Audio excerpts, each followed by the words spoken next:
बुलढाणा शेगाव इथं केंद्रीय आयुष मंत्रालयाकडून आयोजित राष्ट्रीय आरोग्य मेळ्याचं राष्ट्रपतींच्या हस्ते उद्घाटन. आयुष आरोग्य सेवेत महत्त्वाचं योगदान देणाऱ्या 6 ज्येष्ठ वैद्यांचा सत्कार.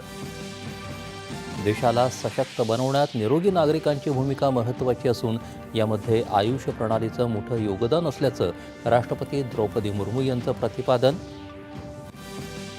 आयुर्वेदाचं महत्त्व अधोरेखित करत केंद्राप्रमाणे राज्यस्तरावर स्वतंत्र आयुष मंत्रालय स्थापन करण्यासाठी प्रयत्नशील असल्याची प्रतापराव जाधव यांची माहिती.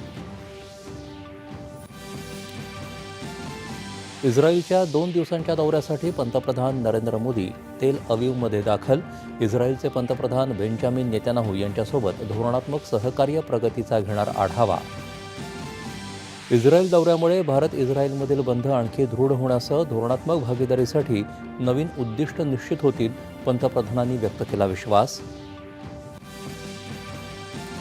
प्रदूषण नियंत्रणासाठी IoT आधारित प्रणाली आणि AIच्या माध्यमातून मुंबईतील बांधकाम प्रकल्पांचं प्रभावी देखरेखीचं काम लवकरच पूर्ण होईल, मुख्यमंत्र्यांची विधान परिषदेत माहिती. केंद्राच्या रामजी रोजगार हमी योजनेत सर्व जुन्या योजनांचा समावेश करणार, कोणत्याही रोजगार सेवकांना कामावरून कमी करणार नाही, रोहियो मंत्री भरत गोगावले यांची विधानसभेत ग्वाही. राज्यातल्या शेतकऱ्यांच्या मूत्रपिंडांची बेकायदेशीर विक्री करण्याची प्रकरणाची सखोल चौकशी सुरू, सर्व संबंधितांवर कठोर कारवाई करण्याची गृहराज्यमंत्री पंकज भोयर यांची विधानसभेत ग्वाही.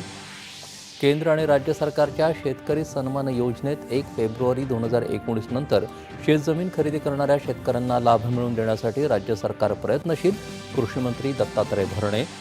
राज्य शासकीय आणि इतर पात्र कर्मचाऱ्यांच्या महागाई भत्त्यात 3% वाढ. ही वाढ जुलै 2025 पासून लागू. थकबाकीची रक्कम राज्य सरकार येत्या मार्चमध्ये अदा करणार.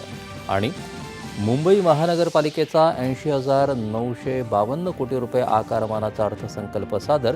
गेल्या वर्षीच्या तुलनेत अर्थसंकल्पाच्या आकारमानात सुमारे 8.9% वाढ. नमस्कार.